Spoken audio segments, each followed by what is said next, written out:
আওয়ামী লীগকে পুনর্বাসনের ষড়যন্ত্রের প্রতিবাদে রাজধানীতে বিক্ষোভ করেছে বিভিন্ন সংগঠন। দুপুরে জুমার নামাজের পর ঢাকা বিশ্ববিদ্যালয় সহ বিভিন্ন এলাকায় বিক্ষোভ মিছিল এবং সমাবেশ হয়। এ সময় নেতাকর্মীরা বলেন, রিফাইন্ড বা অন্য যে কোনো নামেই হোক, বাংলাদেশের রাজনীতিতে আওয়ামী লীগের ফেরার সুযোগ নেই। গণহত্যার দায়ে আওয়ামী লীগ নিষিদ্ধের দাবিও জানায় সংগঠনগুলো। জুস রাখতে আমার পছন্দ স্টাইলিশ ও food grade RFL chop. Juice রাখার জোশ চপ। বৃহস্পতিবার রাতে ২৪-এর গণঅভ্যুত্থানের অন্যতম সংগঠক হাসনাত আবদুল্লাহর ফেসবুক স্ট্যাটাস ঘিরে রাজনীতিতে তোলপাড় শুরু হয়। এমন ফেসবুক স্ট্যাটাসের পরই ঢাকা বিশ্ববিদ্যালয়ে তাৎক্ষণিক বিক্ষোভ হয়। আবারও সামনে আসে ছাত্র জনতা হত্যার দায়ে আওয়ামী লীগকে নিষিদ্ধের ইস্যু। শুক্রবারও ঢাকা বিশ্ববিদ্যালয় ক্যাম্পাস, শাহবাগ ও মিরপুর সহ বিভিন্ন স্থানে বিক্ষোভ করেছে বেশ কয়েকটি সংগঠন। জুম্মার নামাজের পর ঢাকা বিশ্ববিদ্যালয়ের কেন্দ্রীয় মসজিদ থেকে প্রথমে বিক্ষোভ মিছিল বের করে ইনকিলাব মঞ্চ।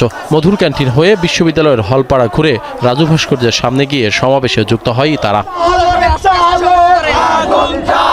বিক্ষোভকারীরা বলেন, যাদের হাতে হাজারো ছাত্র জনতার রক্ত লেগে আছে, এদেশে তাদের রাজনীতি করার অধিকার নেই। কেউ যদি তাদের পুনর্বাসনের চেষ্টা করে, পরিণতিও ভয়াবহ হবে।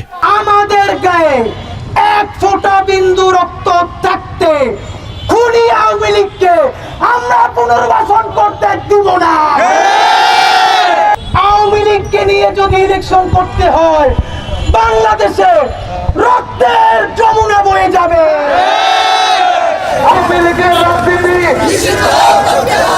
আওয়ামী লীগকে নিষিদ্ধের দাবি করে একই জায়গা থেকে বিক্ষোভ শুরু করে গণতান্ত্রিক ছাত্র সংসদ। মিছিলটি শাহবাগ হয়ে বিশ্ববিদ্যালয়ের কেন্দ্রীয় লাইব্রেরির সামনে গিয়ে শেষ হয়। তাদের অভিযোগ, দিল্লির প্রেসক্রিপশনে আওয়ামী লীগকে পুনর্বাসনের অপচেষ্টা হচ্ছে। এখন যারা আওয়ামী লীগের পুনর্বাসনের স্বপ্ন দেখছে, তারা এই রক্তগুলো দেখে নাই, তারা এই দুঃস্বপ্ন দুঃস্মৃতি ভুলে যাচ্ছে। আমরা ভুলি নাই, আমরা রাজপথে আছি। আগস্ট মাসে আমরা যেভাবে আওয়ামী লীগের বিরুদ্ধে রাস্তায় ছিলাম, এখন আমরা সেভাবেই আছি।